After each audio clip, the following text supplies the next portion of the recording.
Good evening, ladies and gentlemen. Tonight we will have our episode number 7 or session number 7, bar review for the University of Visayas, Gulyas Law School, and to all the others who want to participate in this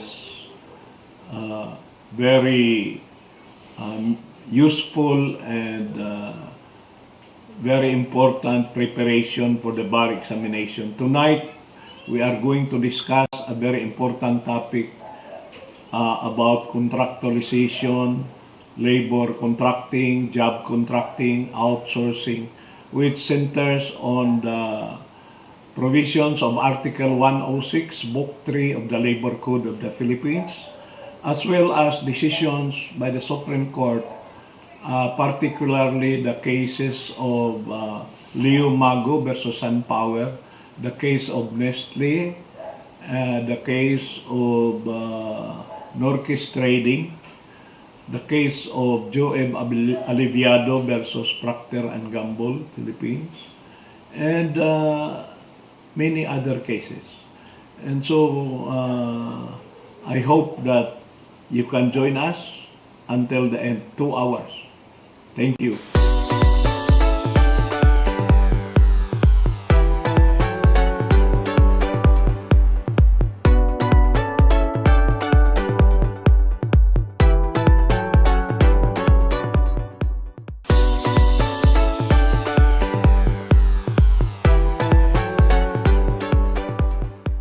Greetings of peace from HR Team Asia, HRM Business Solutions Inc., and Careers Unlimited.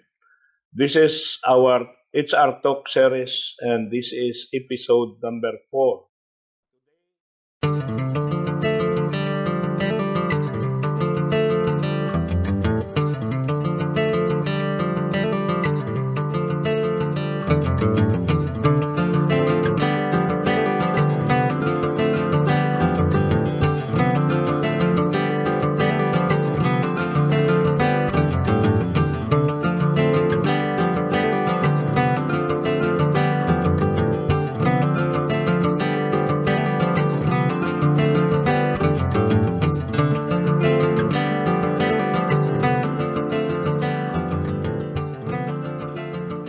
We are going to discuss one of the most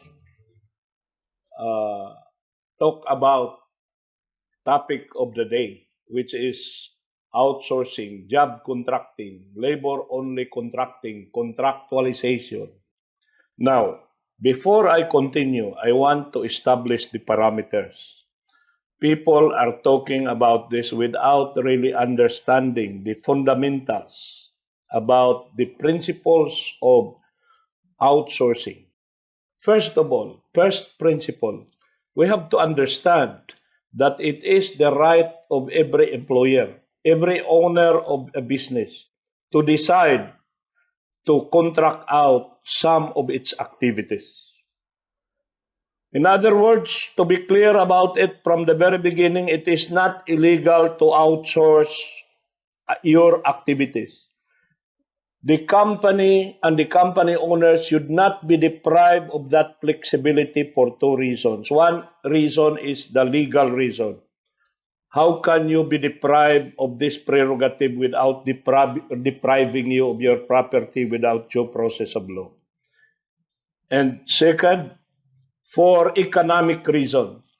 To deprive the employers in this country of the right to outsource would practically erase the competitive advantage of the Philippines in relation to the 9 ASEAN countries with whom we are competing and cooperating in terms of ASEAN economic integration and economic cooperation.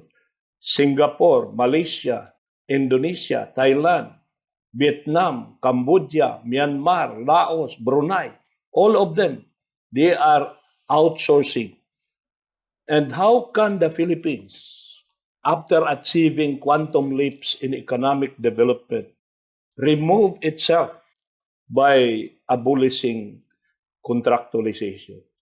So when the president says abolish contractualization, what he really means is abolish this practice of 555 and endo, which we already accept as really very harmful to the security of tenure of the workers.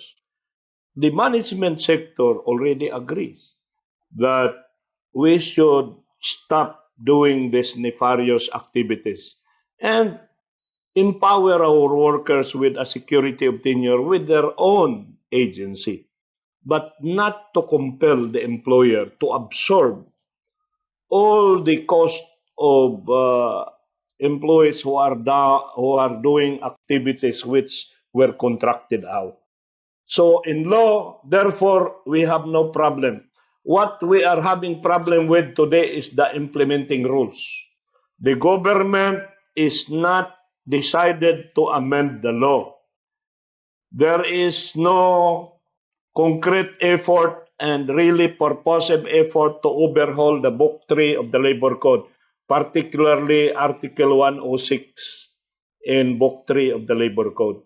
What the government is interested in is this: promote business employment, invite investors to come out to our country, but make sure that workers are paid salary that are in accordance with law, the benefits and their health, their safety and their security are assured. So all the employers in this country are agreeable to that. No employer would say that we are dedicated to the proposition of cheating our workers. No. But it should be fair to the extent that our competitive advantage is protected. And having said that, my friends, let us proceed to discuss the legal parameters, including the cases.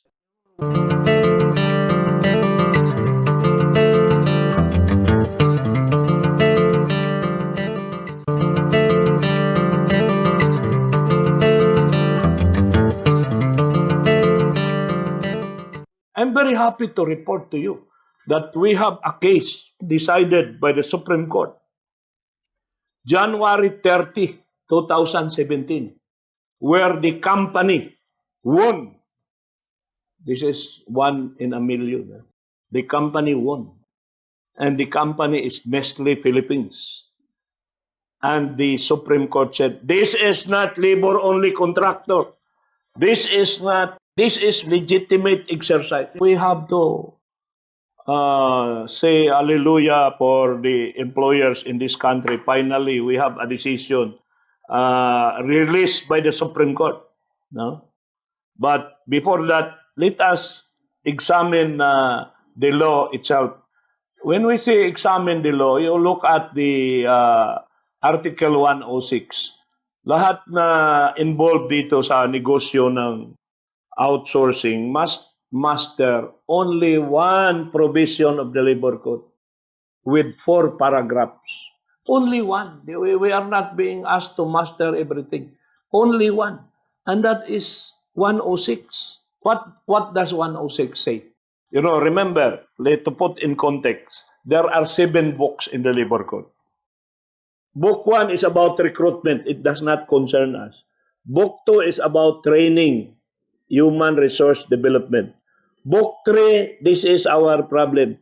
This is wages and benefits, including hours of work. Ang Book 4 is occupational safety and health. Book 5 is labor relations. It's about unions, collective bargaining, and peaceful concerted activities. Book 6 is termination of employment. Book 7 is about cases. Now, going back to Book 3, where the law on job contracting is located. Now, the first thing that wise people will discover is this. Why is the law on job contracting placed in Book 3, not in Book 6? If it is the intention of the framer of the Labor Code to make the principal employer the employer of the workers, they should have put it in Book 6 because Book 6 pertains to security of tenure. But they put it in Book 3. which means that the purpose of the author of the labor code is only to make sure that the employees of the agencies are paid correct wages, because Book 3 is wages, Book 6 is about dismissal. So, yung mga hindi nakakaintindi niyan, magbasa kayo ng labor code at talagang pag-aralan nyo. Ang first paragraph, ano lang sinabi ng first paragraph ng 106? This is a very good paragraph for the employers and for the service providers because it says, all employers, you have the right to outsource. And if you outsource, just remember one thing, that the people are paid in accordance with the labor code. Oh, meron mang objection yan? That is a very simple thing. That is a reminder from the state, from the government. You can do your business, but make sure the people are paid. Oh, is it so much? No, no problem.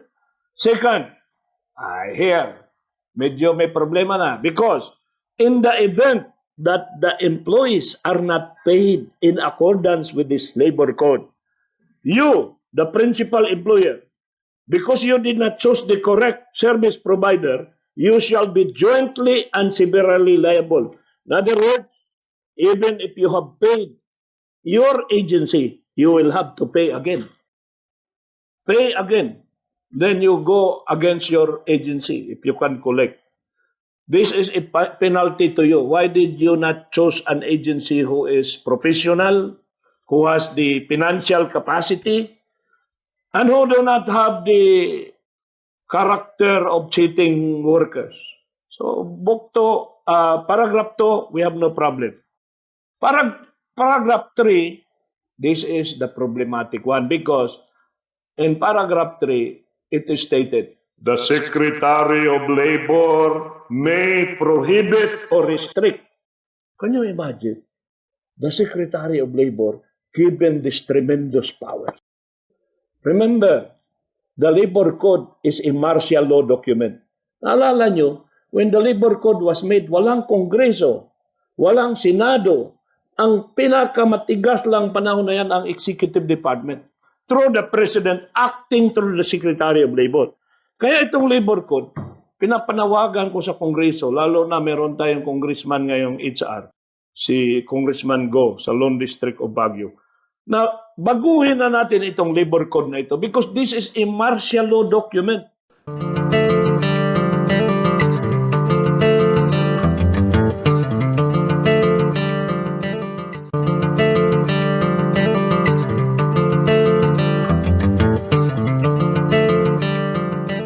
It gives a lot of power to the Secretary. Of course, the Secretary, wala akong problema kay Secretary Bello. He is a very good man. He is a very fair man. Secretary of Justice dati yan. Walang problema. Kung mapunta ito ng isang radical na, ideological na Secretary of Labor, i-exercise ito, can prohibit. Can you imagine? Can prohibit. To prohibit how many businesses na papatahin ito? Prohibit. Yan ang pinapanakot ngayon na tayo subject tayo sa prohibition. Because really, with this law, the Labor Secretary can prohibit. But I am not convinced that the present government will do that. Because the present government knows the strategic impact of abolishing. How many people are involved? How many thousands of Filipinos, hundreds of thousands, are given work by service providers? They are unskilled, coming from the province. They have no experience. They have no references. They knock at the doors of the agency. The agencies open the door to them, and they are introduced to the corporate world. They learn their skills. So the agencies are doing a lot of good things. Of course, there are very bad agencies, but they are the minority. We have to rid ourselves of this kind of shenanigans. No? The last paragraph is the definition of labor-only contracting. Ito ang pinaka-problematic. Bakit? Paano ka ba nagiging legitimate job contracting? Dalawang qualification mo eh. Ang ginamit ng batas is or. You have sufficient capital or investment in tools, equipment, machineries, and work premises. In other words, as a lawyer, pag may mga kliyente ako gagawa ng position paper, I'll take the position that once we establish sufficient capitalization, we are not duty-bound to present evidence about equipments and machineries. Sino ba mga agency ditong bumibili ng multi-million machinery, dadalhin nila sa factory para magnegosyo sila? Meron bang nagsabi na, wanted elevator boy, bring your own elevator? O sige, magpakita kayo ng ganon. Mga gumagawa ng batas, kailangan sila, marunong sila sa negosyo kasi the law does not exist in a vacuum. It exists in a socio-economic reality. Anong mangyari sa batas kung wala na tayong negosyo? Padadalhin mo ng makinarya. Alam nyo, ito I was invited to lecture in the Department of Labor. Lahat ng mga LLCO, yung mga mag-i-inspect, ako magle-lecture. Sasabihin ko sa kanila, you know, you must help business thrive so that business will help the people. Without business, there will be no employment. So, sino po proteksyonan ninyo? Sino po proteksyonan ninyo?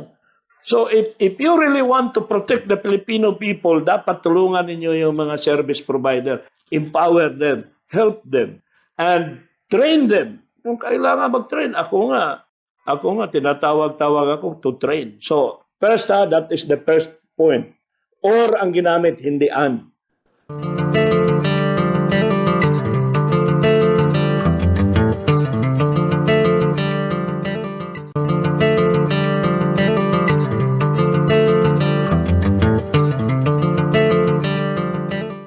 Ngayon, para magiging para magiging labor-only contractor ka, dalawa ang ginamit. And na ngayon ang ginamit, hindi na or. Anong una? Pag wala kang capitalization or walang tools, may kasalanan ka na. Pero that's not enough. Kailangan yung pangalawa, present din. What is that? The activity that is contracted out is directly related to the main business of the employer. The two elements must be present. If only one is present, then there is no labor-only contractor. I challenge anybody who will take an adverse position to have a debate with me, with Karen Davila as our moderator. We will have a debate on TV and I will defend this. Hindi ako nagyayabang because I am just trying to make them understand. Let us interpret the law not by the letter that killeth, but by the spirit that giveth life. Let us interpret the law in a manner that will not be destructive of any sector, including the employer. No? So, having said that, ladies and gentlemen, I will share with you that this decision of the Supreme Court. This is the Nestle case. You know, ang maganda dito sa Nestle. Itong Nestle, global brand ito. Para din itong Unilever, para din itong Procter and Gamble. At ang mga namumuno sa Nestle ay they have vision, they have the proper perspective. You know why? The Supreme Court said, decided by Madam Justice Perlas Bernabe, again, January 30, 2017, that the relationship between this agency and Nestle is not principal contractor. It is distributorship agreement. Distributorship. So, hindi ito mag-involve ng labor code. This involved selling and buying. So the relationship is not principal agency. It is a relationship of buyer and seller.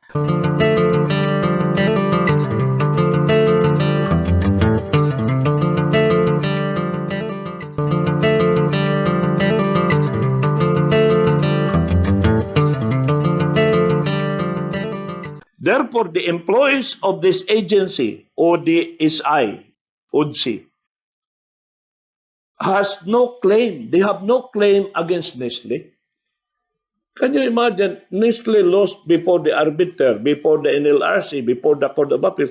When it comes to the Supreme Court understand that no, this is not a labor-only contracting.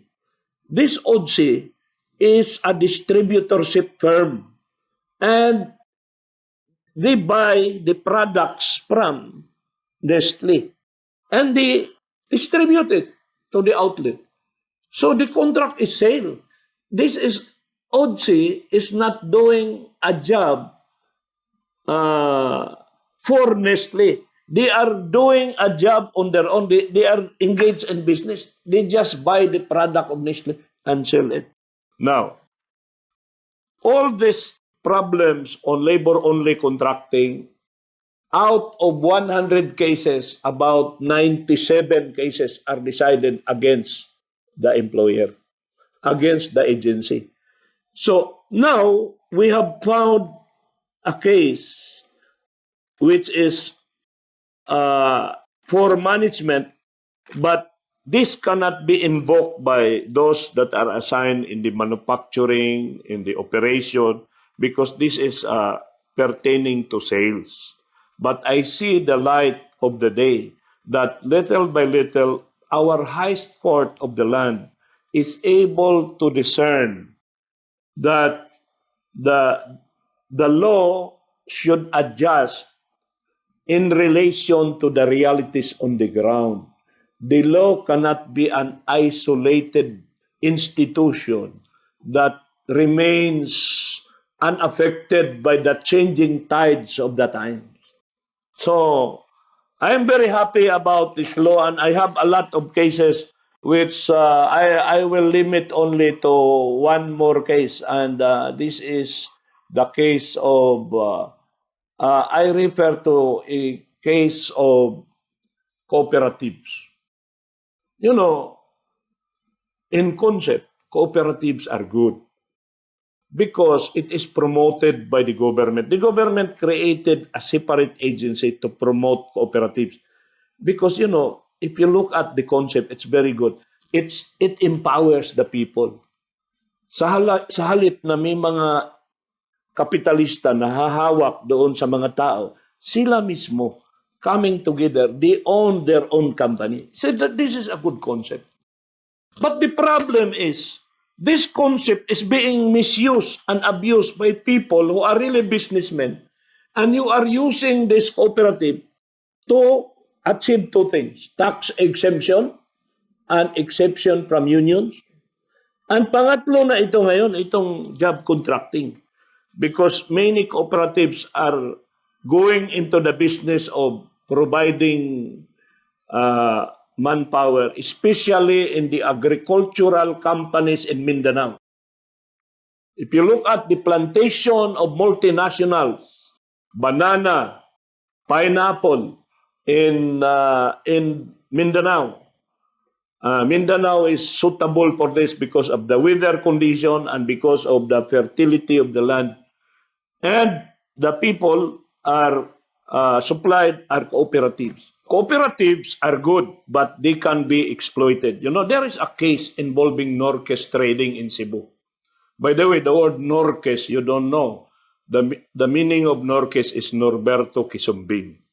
This is a very prestigious company distributing the motorcycles. You know, in the southern Philippines, to reach the mountains, there are no viable roads. You use the motorcycle. So, it is a very good business in the hinterlands. So, the Norquez trading is making a lot of sales in motorcycles in Mindanao. They entered into an agreement with a cooperative. But the problem, again, is this. The DOLE comes and inspect. They are requiring the cooperative to bring their tools and their equipment. That we know very well that the agencies will not bring tools and equipment. And so on this basis, they declare that the cooperative is a labor-only contracting cooperative, And therefore, the real employer is Norquist Trading. So, and having dismissed the workers without due process and without just cause, they have to pay back wages to these people. And if reinstatement is no longer feasible, separation pay of 1 month for every year.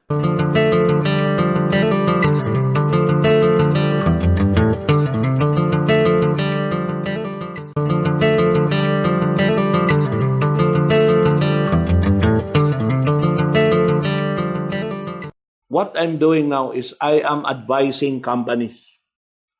I am a solution looking for a problem, but I am part of a big organization known as HR Team Asia with our chairman, Freddy Marquez, who is guiding us in being useful to big companies. We have HRM Business Solutions Incorporated, and we have Careers Unlimited.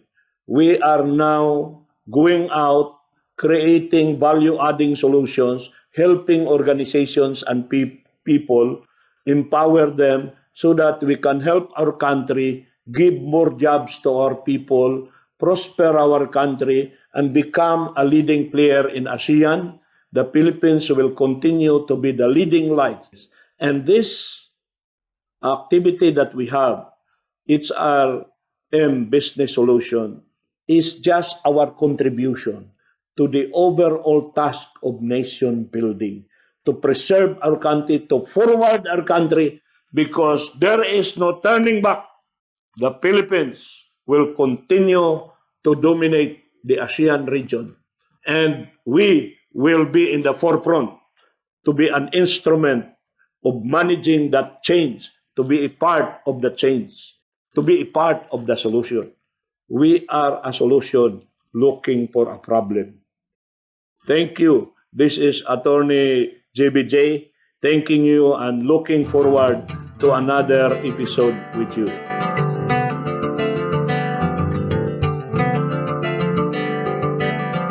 Thank you. Thank you.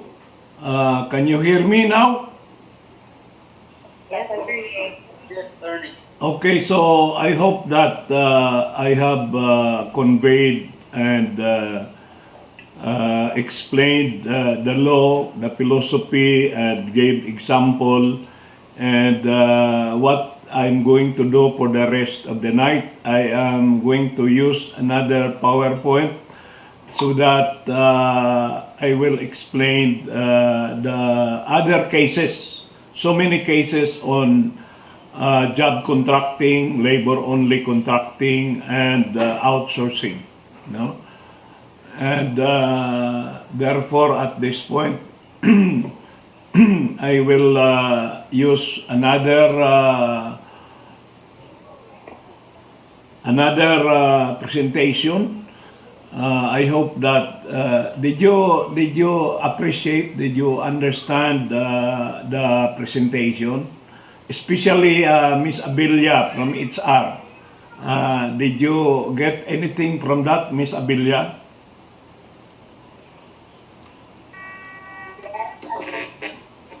Very helpful. Very good, very good. No,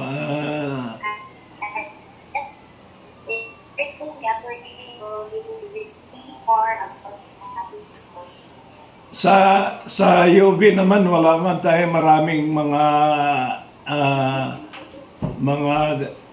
wala tayong problema sa Department of Labor. If you have the problems with the Department of Labor in Region 7, they are all my friends, no? And when I was Under Secretary of Labor, they were my people, no? Ito si Director Salome Siaton, who is now the Regional Director in Region 7, is an Ilongga coming from Region 6 and assigned here in Cebu, no? And if you have problem with them, you just inform me. I can help you. I can help you because when somebody from the organization from UB who is also known to the DOLE, it will be more is easier. It's easier to make our positions understood by the Department of Labor. Thank you, Attorney. At least ikaw, Bisayanyan ka. Yung boss mo ba, Bisayanyan din? Yes, Attorney. He graduated Attorney, his master's and doctorate in USEC. Very good. So, saan siya nanggagaling? Sa college po, Attorney. Yung boss mo, saan nanggagaling? Sa City lang po, Attorney. Okay. Okay, tawag mo si Jerome. And all of you who are listening tonight,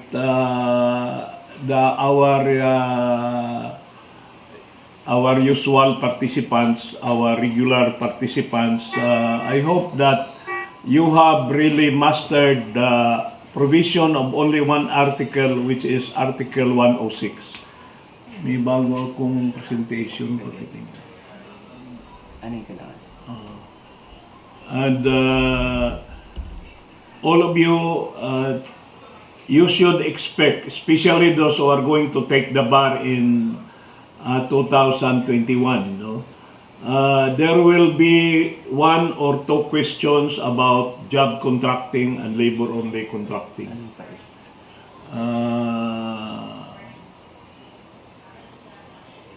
Na-attach ko na yan eh. And I hope that, ito.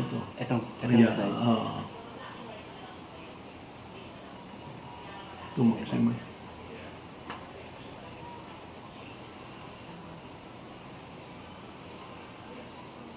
Okay. Can you hear that? Can you see that on the screen? Yes, Attorney. Okay, so if you have read Article 106, I want to explain the fundamentals in determining the status of employees, but we have to understand the basic terms. First, when you say regular, listen to this, when you say regular, you refer to the position, not to the person. So, ayaw ninyo pangutana ang tao, ayaw pangutana nga regular ka na ba, sayop na nga pangutana. Ang dapat mong pangutana, regular ba ang posisyon mo? In other words, in UV for instance, if your position appears in the table of organization approved by the Board of Trustees, then your position is regular. Now, the person occupying the position may be probationary because he has to undergo 6-month probation. So he is a probationary employee, that is his status, but he is occupying a position that is regular. Is that clear to you? Clear ba yan?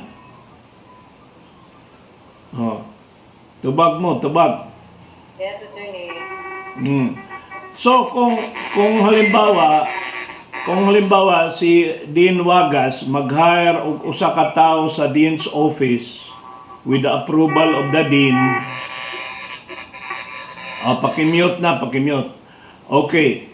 Pero yung halimbawa, he will get an additional researcher or additional law librarian, assistant librarian, but that position does not exist in the table of organization, then that is not a regular position. Even if the incumbent will stay there for 10 years, that incumbent is not occupying a regular position. But if he files a case and he was allowed to stay there for so long, the length of the time of his incumbency may be perceived by the court or the NLRC as indicative of regular employment. Kasi ang sabi ng Book 6, in relation to Book 3, yung former Article 280, which is now Article 295, yung any written agreement to the contrary notwithstanding, and regardless of the oral agreements between the parties, when an employee is made to perform an activity that is usually necessary or desirable to the usual business or trade of the employer, then that employee is presumed to be occupying a regular position. Now, take note ha, iba ang Book 6 sa Book 3. Kita mga taga-UB, kinahanglang update kita, makasabot kita dayon kay unsaon na ito pang iyong kumbati. Kumbati tawa ta kay balog unsaong rule sa kumbati. Kinahanglan nga, ang gigamit sa Book 3, sa outsourcing, sa labor contracting, sa job contracting is directly related to the principal business of the employer. Yan ang term. Ang ginamit sa Book 6 is usually necessary or desirable. Kailangan na your professor must have explained to you the difference between Book 3 and Book 6. Because Book 3 is about wages and benefits. The purpose of Book 3 is to make sure that whoever is employed in the organization must be paid in accordance with the labor code. So payment lang ang importante sa Book 3. Now, ang purpose ng Book 6 is to protect security of tenure. So, yung ginagawa ng mga labor arbiter at NLRC na ginagamit nila ang Book 3 in order to establish an employer-employee relationship between the contractual employee na provided by the agency and the principal employer, that is not the intention of the law. And that should be reversed by the Supreme Court, because the law should be interpreted according to the intention of the legislative, according to the intention of the lawmaker. Okay? So, we'll go back to this. How do you know that the position is regular? The position is regular because the function of that position is necessary or desirable to the usual business or trade of the employer. So, pangutan-on nimo unsa man ang usual business or trade of the organization. Kung UB ka, the education. Now, so if your business is education, you relate that to the position. What is the function of the position? Is this necessary to education? Because if you use that criteria, then you will come into the conclusion that regardless of the will of the employer, if the function that is performed by the position is necessary, or if not necessary, it is desirable to the business, then it should be regular position. So here, the position is regular, the position is casual if it is not in the table of organization. It may be seasonal, like in the sugar milling industry where there is a planting season and a harvesting season, and they are regular only for the duration of the season. That was the decision of the Supreme Court in the case of Universal Robina Sugar Milling Corporation versus NLRC. Project is, just like in the ABS-CBN, when you have a project like the Provinciano or Maalaala mo kaya, your employment is only coterminous with the project. Coterminous with the project. In other words, when the project begins and the project will end, then your tenure, your position will no longer exist upon the expiration of the project. And you are informed of that from the very beginning of the relationship. No? Yung fixed term naman, halimbawa, Dean, ikaw, Attorney Wagas, you were appointed by the Board of Trustees, but your appointment has an end. if you are appointed, or the Dean of the College of Law is appointed for a term of 3 years, the Board of Trustees will determine after 3 years whether to give you another fixed term employment. Now, that fixed term employment is allowed by law. No? That has been decided by the Supreme Court in the famous landmark case. And all of you listening to me must read this case. What is the case? It is the case of Brent International School versus Ronaldo Zamora. And for the dean, for instance, I have a case, the case of La Salette of Santiago Isabela versus NLRC. There was a faculty member in a school in Isabela, in Santiago City, which is the capital of Isabela. By the way, Secretary Bello is from that province. And I have visited that province as a lecturer in many occasions in various universities. There was a faculty member, a lady who was a very good faculty member. But because he was very, very good, and there was a vacancy in the dean's office, the dean of the College of Business Administration. This faculty member was appointed by the Board of Trustees for a period of 3 years, a fixed term. Upon the expiration of the 3-year period, the board decided not to renew because after evaluation, she was found not to be a good manager or leader. She is a good teacher, but not a good manager. She could not motivate. She could not build a team. He's not a good leader. He's just a good teacher. So she was reverted to the position of faculty member. And she filed a case of illegal dismissal, alleging that the demotion was tantamount to constructive dismissal. Now, how did the Supreme Court rule on that? Although she won before the labor arbiter, the NLRC, the Court of Appeals. But the Supreme Court said, Madam, you are educated enough, you are a doctorate degree holder, you should have understood that when you were appointed, your term is for a fixed term of 3 years. Upon the expiration of 3 years, you do not have a right anymore because your right to stay in that position was limited with a fixed term. And that fixed term is allowed by law. And therefore, there was no dismissal because you were not dismissed. And if you are reverted to a faculty position with a lower salary, that is not constructive dismissal.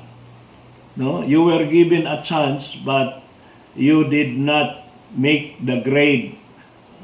Tinimbang ka, ngunit kulang ka as a dean. So balik ka na lang faculty. And that is not a violation of law. In the case of Brent, there was a person by the name of Norman Allegri who was hired to be a physical education director. He was a holder of master's and was taking up his doctorate, and he was given a 5-year contract as director for physical education. You know, Brent is a very prestigious and very expensive international school.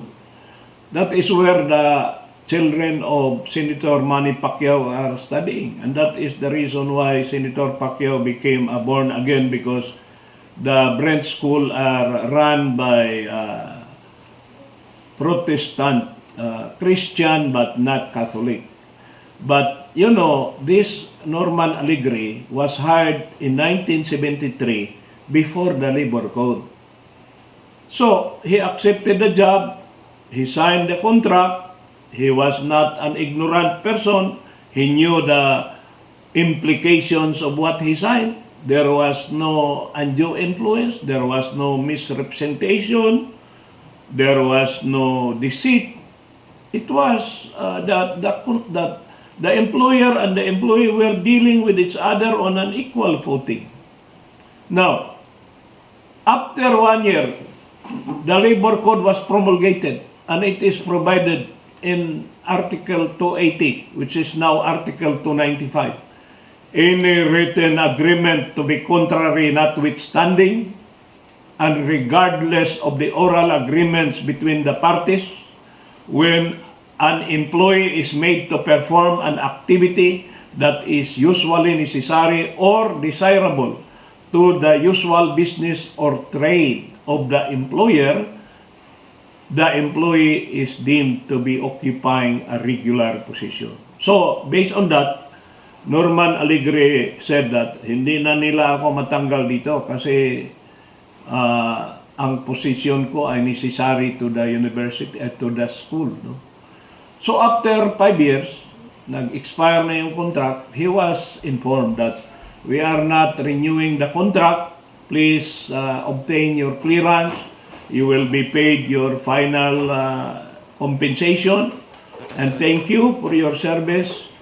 And from here on, we will separate as friends. But Norman said, no, you cannot terminate my services anymore because of the provision of the labor code.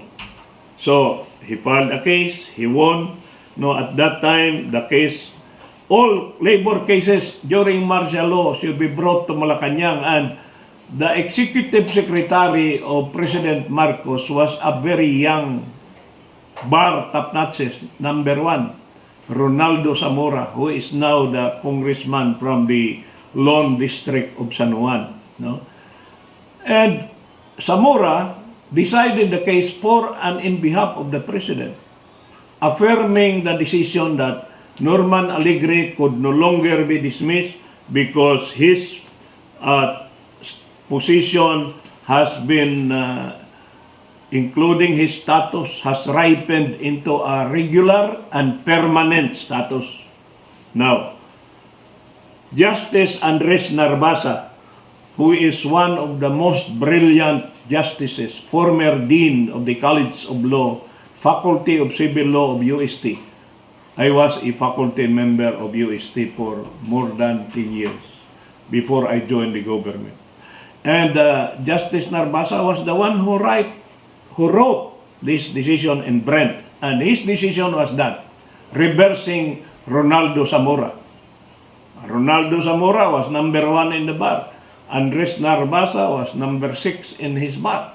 But you know, Ronaldo Zamora, UP graduate, was reversed by UST graduate Andres Narbasa, saying that it is not the intention of the law to anathematize or prohibit the two contracting parties to stipulate terms and conditions.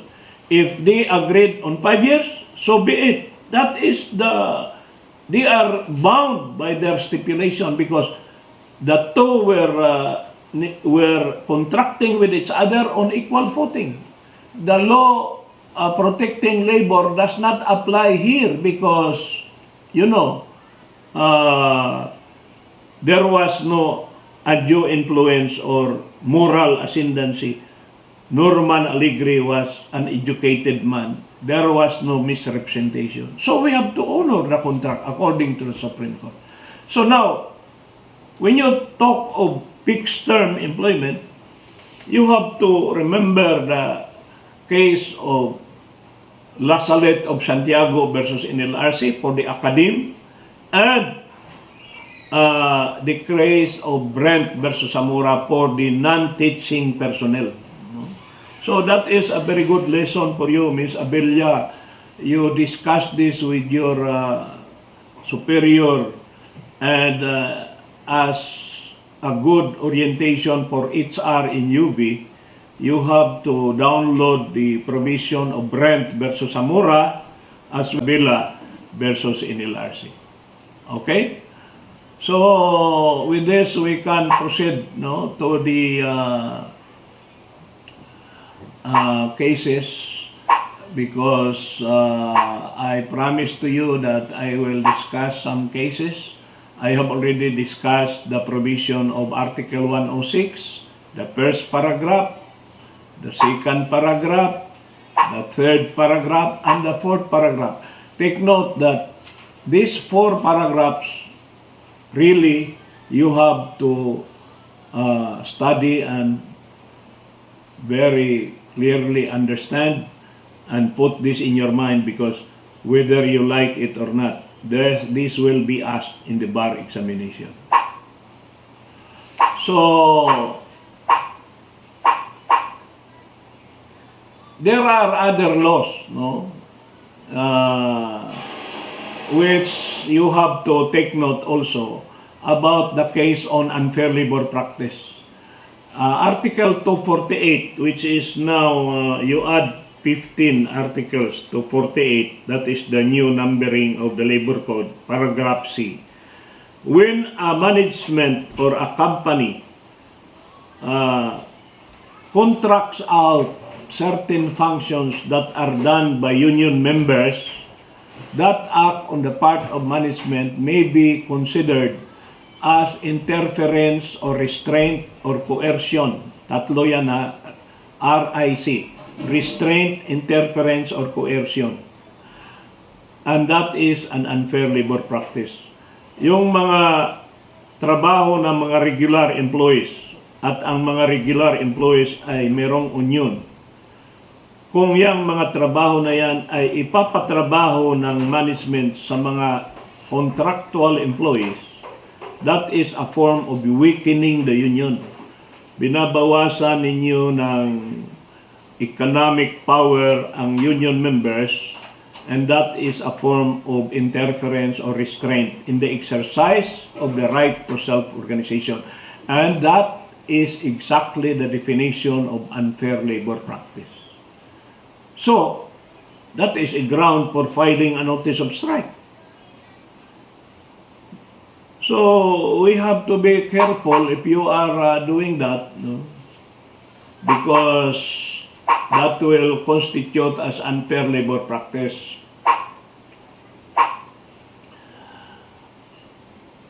I will have to skip many of the slides because this is a repetition of what I have discussed. But you have to take note that the relationship in Article 106 involves 3 parties. The principal employer, like UV, the contractor is the agency, and the worker. So, alam naman ninyo, kay baloman mo, basta ang relasyon, tatlo ang involved, maggulo na relasyon yan. Ang status niyan is it's complicated. So, complicated yan kasi kung ikaw UV ka, tapos merong contractor, halimbawa security agency or janitorial agency, tapos ang principal, ang UB, makikialam sa pagdisiplin ng worker, that is an exercise of control. And control is an indication of employer-employer relationship. Pag napatunayan na ang discipline is exercised by the principal, the worker may invoke that as a badge or an indicator of employer-employer relationship. So the law will eradicate or eliminate the contractor, and there will be only 2, the principal and the worker, and the employer-employer relationship will exist between them. And the contractor will be considered labor-only contractor na wala siyang value added. Wala siyang value added. Nagninegosyo lang siya ng labor. Para siyang slave trader. No? And that is an evil that is sought to be avoided by labor laws in the Philippines. So, we have a case. No? This take note of this case. Can you take picture of this? Because this is a very important case. The case of Leo Mago. This is a new case. When I prepared that video, the only case then where management won was the Nestle case. Now, this is a new case. 1 year after the Nestle case is the SunPower manufacturing case, Leo Mago. And this is where the Supreme Court, in a very rare occasions, decided a case in favor of management and declared that the agency was legitimate agency. There was no labor-only contracting. And what is very important about this case is that what I have discussed earlier, that the conjunction that is used is or. When the agency has sufficient capital, and when we say sufficient capital today, it is 5 million pesos, sufficient capital.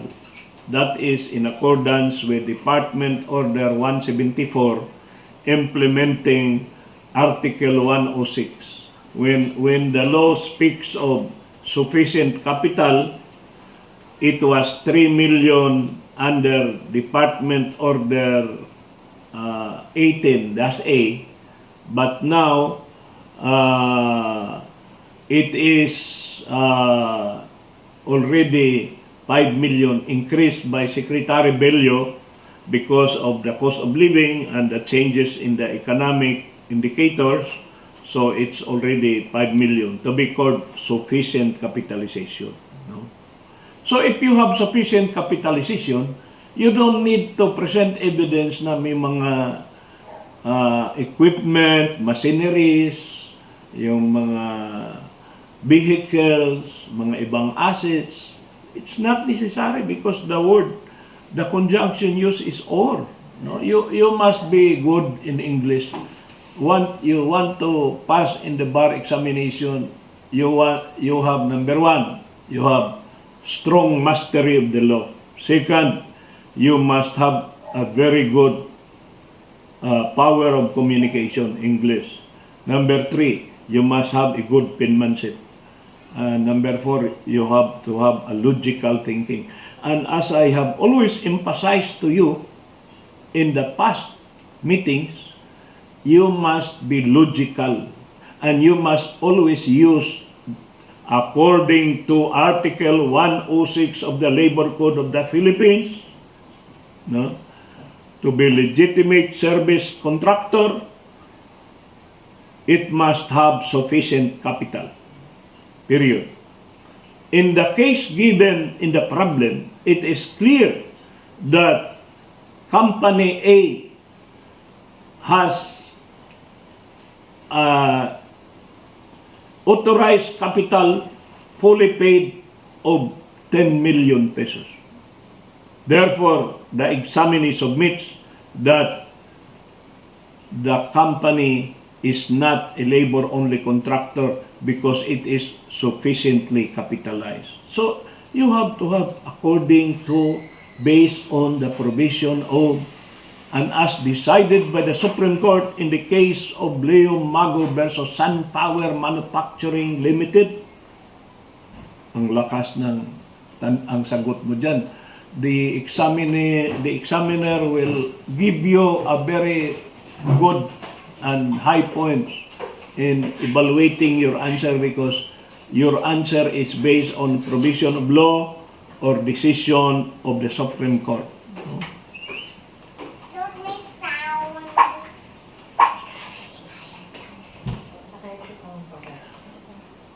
This case of Leo Mago invoked an old case which was the Neri case in the 1990 and which is also the interpretation of the word or instead of I. You know? And in this case of consolidated building, another 2018 case. This is another case of legitimate contracting.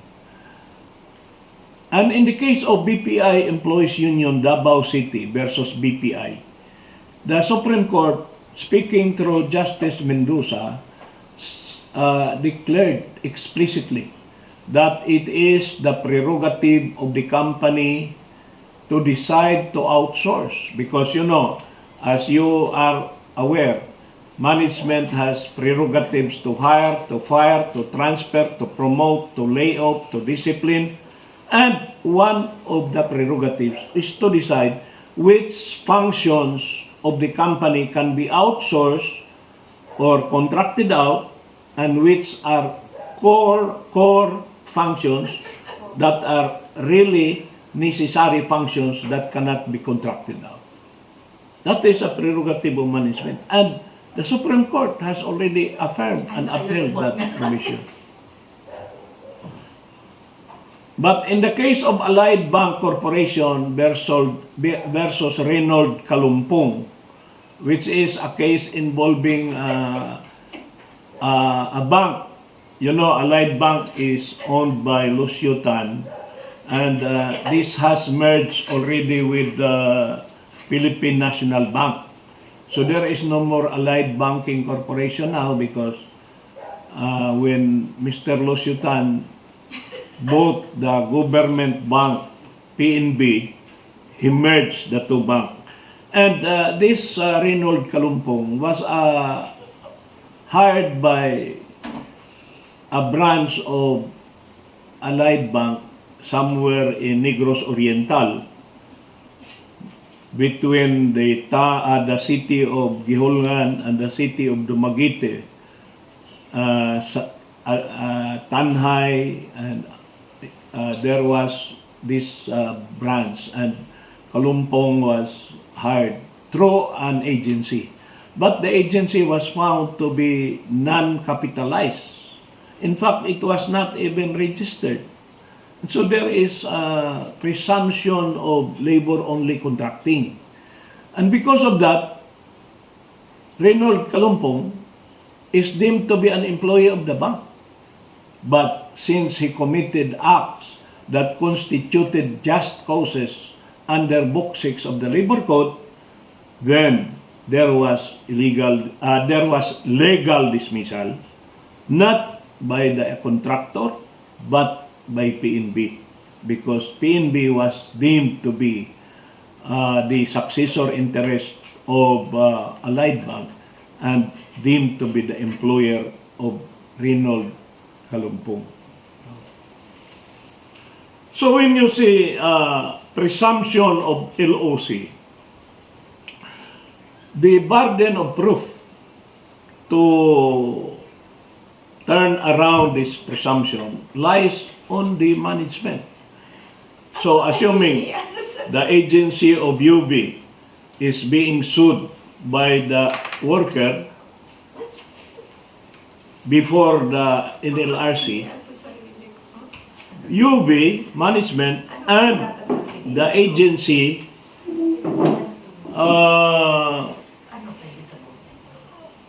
must present evidence. It is not the obligation of the complainant to present evidence. It is the obligation of the respondent, both the principal and the agency, to present evidence that they are legitimate. So that is the unique feature of a labor case, where it is the respondent who bears the burden of proof. It's not like civil law and criminal law. In criminal law, the prosecution bears the burden of proof. In civil law, the plaintiff bears the burden of proof. But here in labor law, it is the respondent who bears the burden of proof, because there is a presumption against the respondent. So this is the case of Norquez as discussed in the video. We have other case, and what I will discuss is the case of Joeb Aliviado. But before Joeb Aliviado, there is a case of Petron versus Caberte. Petron versus Caberte is an unfortunate case. You know, I used to be an HR manager of Petron in the year 1981, when you were not yet born. Petron was called Petrofil, and it was owned by PNOC, which is a 100% government-owned and controlled corporation. Now, Petron was sold to the private sector by President Fidel B. Ramos, and now Petron is owned by San Miguel Corporation. So, when I was assigned in Petron as HR manager, I was pirated by San Miguel. So I spent only 3 years in Petron and transferred to San Miguel. I worked there for 12 years. So 12 plus 3, 15 years of experience. And this case happened when I was no longer connected with both San Miguel and Petron. And this is a case where, can you mute that please? Please mute your mic. No? Okay, thank you. A man by the name of Arms Caberte, who was not registered as an agency or a contractor, was engaged by Petron. I think this is in Cebu or in Bacolod. Caberte provided some workers, and the workers belong to his neighborhood and his family to do the work of manual labor, assisting the regular employees of Petron in the matter of storage of gasoline. You know, in Cebu, if you go to the airport, when you take the bridge, no, the second bridge, the Marcelo Fernan bridge, if you look on the left side, there are big tanks of oil. And that is where these workers were working. Every time there is delivery from Manila, from Luzon, they are the ones accepting the delivery.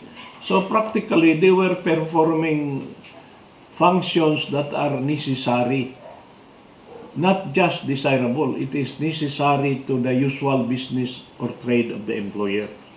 But, you know, as management practice, they do not want to hire more people because the salary in Petron is very high with all the benefits. So high and so many benefits. So they want to save, and saving means outsourcing. And Arms Caberte was engaged, and later on, when the contract was not renewed, all the workers filed a case, including Caberte himself.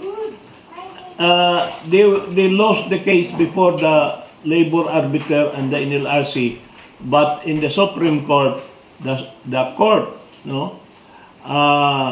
decided by a Visayan-speaking Associate Justice by the name of Mariano del Castillo. He's the husband of the former dean of Ateneo College of Law, Cynthia Castillo. And Justice Castillo already retired. And Justice Castillo decided against management and declared the employees as employees not of Caberte, but employees of the company Petron. And they were awarded many benefits.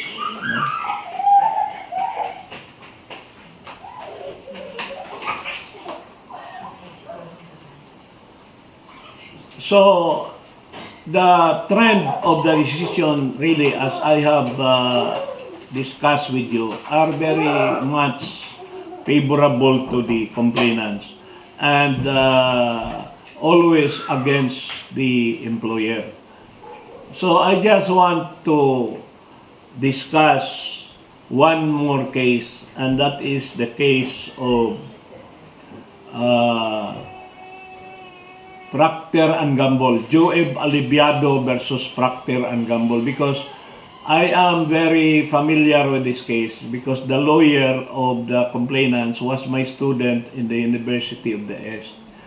The lawyer was a lady, probinsyana, no, nag-aral sa UE, working student, pobre kaayo, wala intaoy means. Pero tungod sa kakugi, si pass the bar, no? And these people, Joeb Alibiado, were also Bisaya people, no?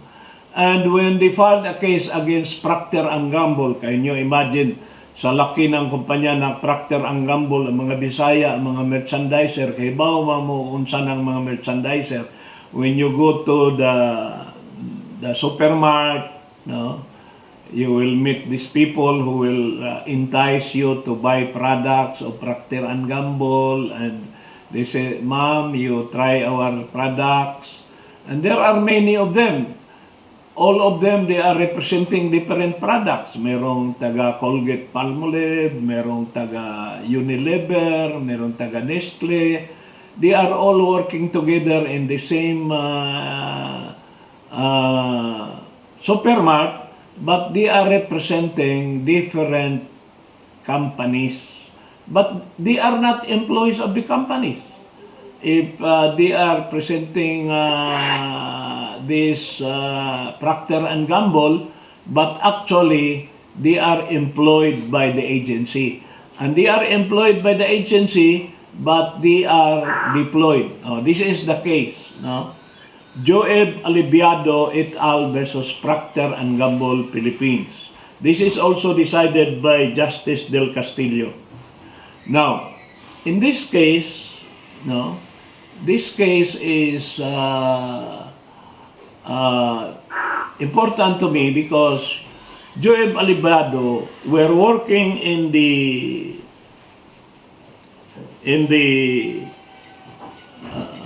supermarket promoting the product of Procter and Gamble, but they were employees of a certain agency. Now, one day during a holiday, the regional director of Dole was shopping around and went to the supermarket, and he asked the people, "Kumusta ka mo dinhi mga merchandiser? Kamo ba gibayaran mo og hustong mga sahod karon kay holiday man, doble ba ang sahod ninyo karon? Double ang kasi legal holiday karon." Nisumbong man ang mga merchandiser, "Ma'am, wala man mi tagay ana, daghang mga benepisyo mi tagay, walay service incentive leave, walay mga night differential, walay mga holiday pay." So niingon ang director nga, "I will instruct my inspector to come back and inspect this supermarket." So indeed, next week dumating ang mga inspector and in-interview yung mga merchandisers, and there were a lot of violations. When the contractor came to know about this, no, and the contractors were informed. There were two contractors, the Promgem and SAP. Promgem was legitimate. Itong SAP ang may problema. Now, Joeb Alibiado and 79 others, no, tinawag sila ng agency at pinagalitan. "Bakit kayo nagsumbong sa Dole?" "Ma'am, hindi kami nagsumbong. Sumagot lang kami sa mga tanong." Sabi na, sumbong din yan eh. No? Sinumbong yung management, so ayaw ko na sa inyo. I want you to return your ID and I don't want to see your face again. You know, can you imagine, after working for how many years? More than 10 years.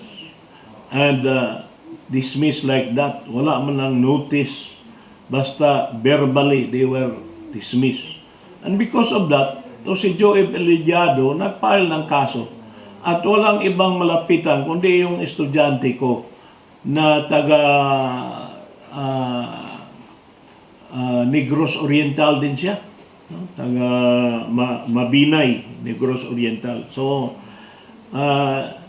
kaning pobre kayong abogada, siya walay sakyanan, siya gipinaglalaban niya. Ang kalaban nilang law office is a very famous law firm in Manila. And hindi ko pangalanan ito, ha. Daghan kong kaibigan. In fact, may branch ito sa Cebu, no? And itong law firm na ito ay nakaproduce na ng maraming senador, no? In fact, there are incumbent senators now who come from this.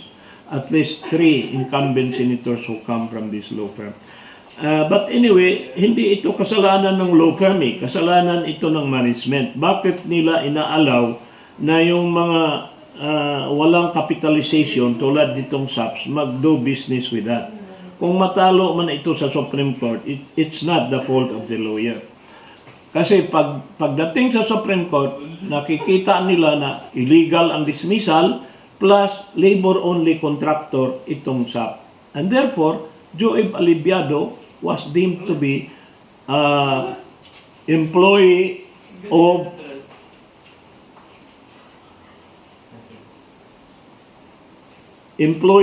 they were deemed to be employees of Procter and Gamble.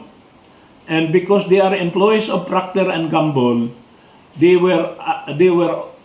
company was ordered to reinstate them with full back wages and with moral damages.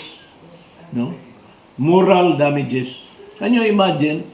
Mga contractual, binigyan ng moral damages. And I tell you, ladies and gentlemen, that the total award here, I was told, was 450 million pesos for 79 plus 180 complainants, 450 million.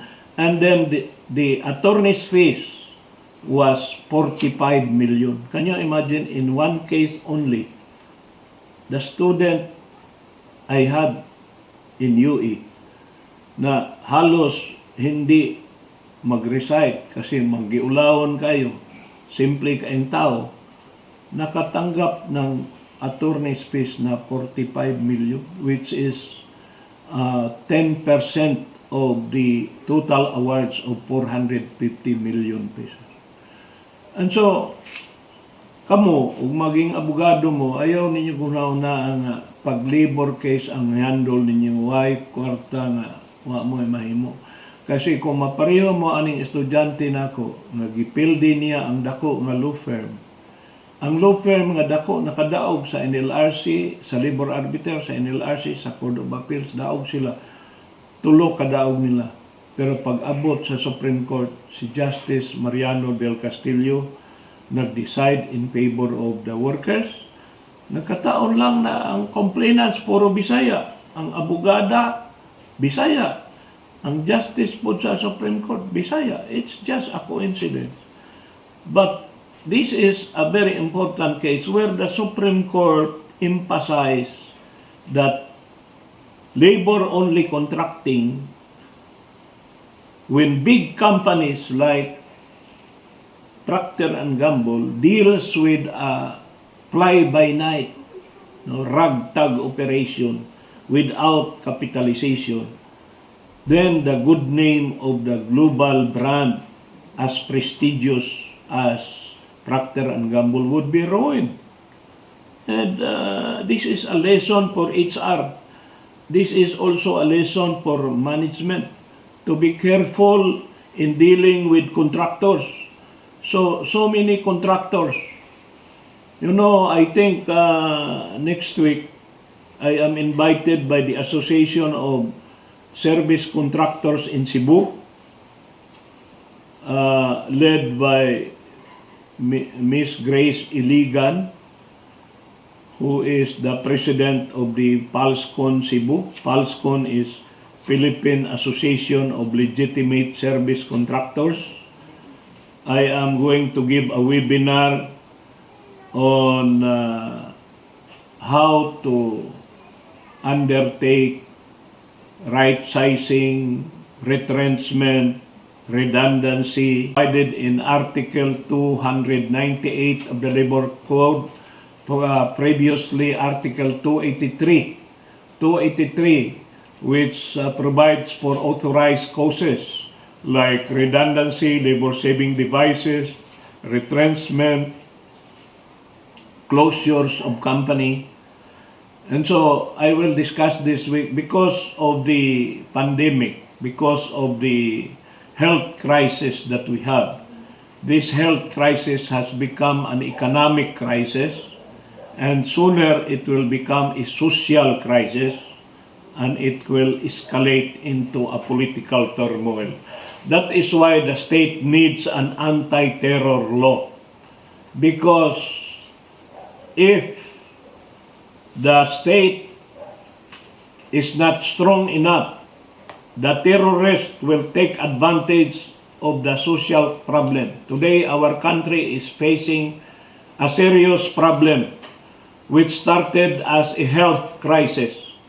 The health crisis from January up to today, which is the middle of July.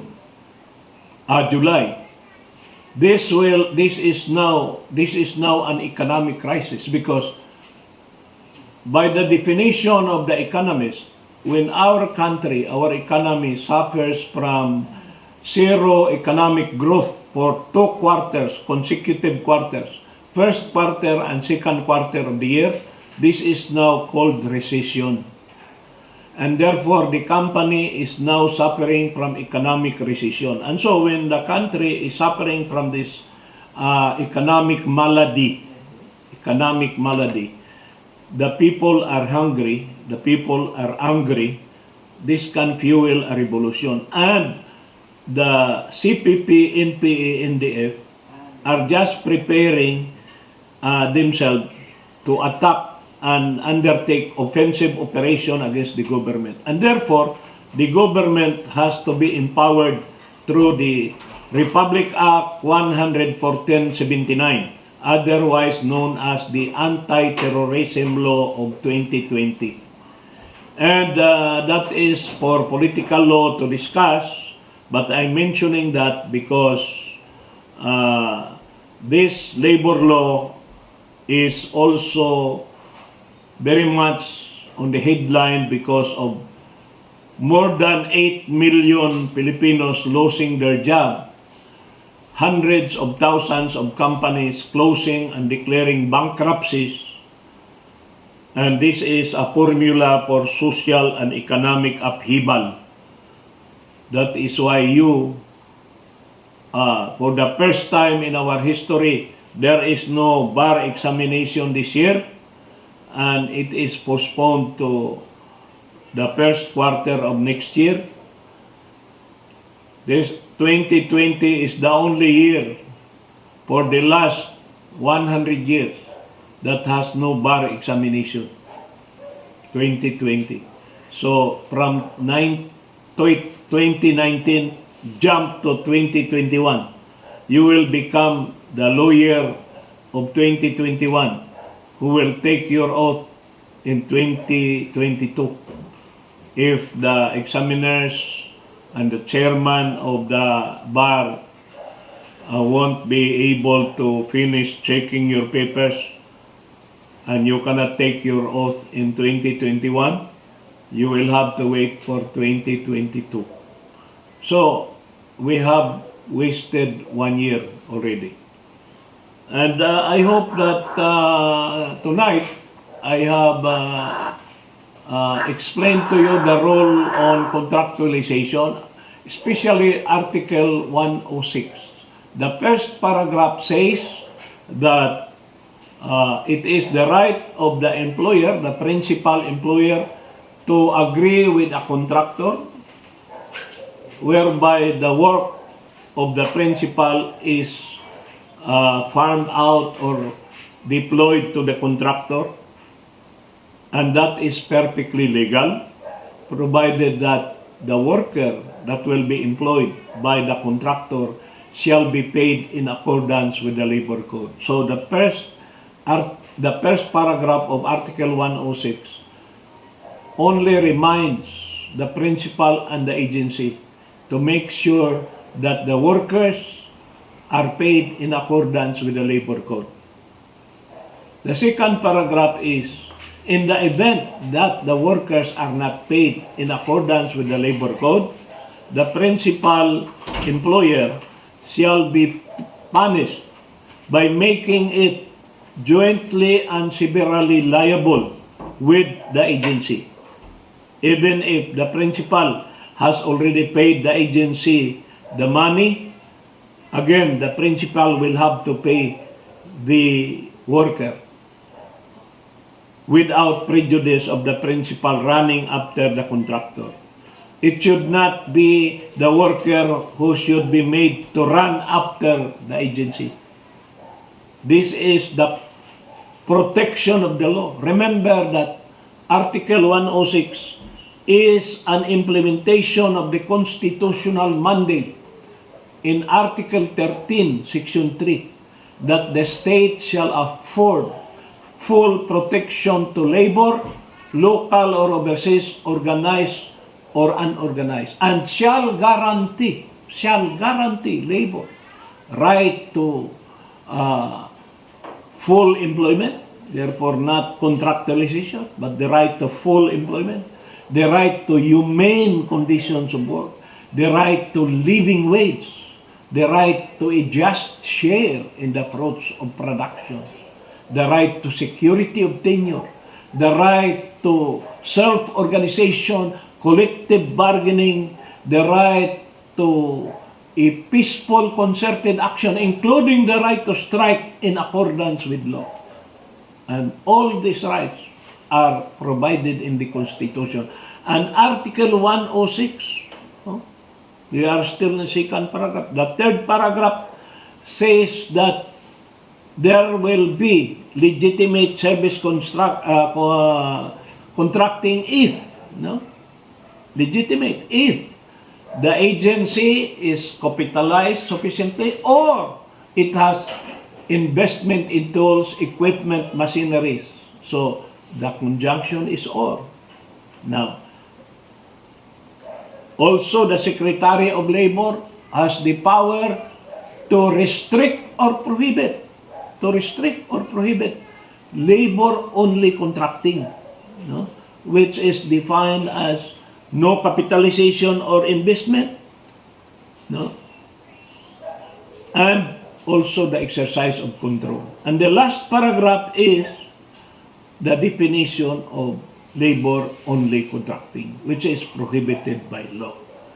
And this is implemented through Department Order 174, which replaced Department Order A10-A, A10, and 10, and all the previous issuances of the Department of Labor Secretary, which is delegated by law the power to formulate rules and regulations implementing the labor code.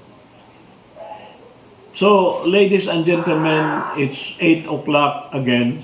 I am thanking you for your attendance, and I hope that every Monday you can come early and we can log in early, as I am doing it as a sacrifice for you. I thank the management, the administration of my alma mater, the University of the Visayas, the first university in Cebu, 101 years institution that has produced already an Associate Justice of the Supreme Court, Justice Reino Hermosissima, from the town of Cebu, and also Associate Justices like the former Dean Porcia Hormachuelos, and many judges, fiscals, mayors, governors, and congressmen. We have a senator, Senator Ernesto Boy Herrera, who graduated from the Gullias Law School, although he did not take the bar. But he authored Republic Act 6715, which amended the Labor Code in 1989. So, Even the founder of ALU TUCP, Democrito Mendoza, was an alumnus of Cagullas Law School. So we are very lucky to be studying in this institution. I'm very proud. I am lecturing in many universities in Manila. I'm a professor of San Beda, Alabang, which is very near my house. And even before in UST, FEU, Centro Escolar San Sebastian, now only two universities, San Beda and University of the East, where I have been teaching since 1986. So, ladies and gentlemen, Attorney Wagas, are you here? Yes, attorney.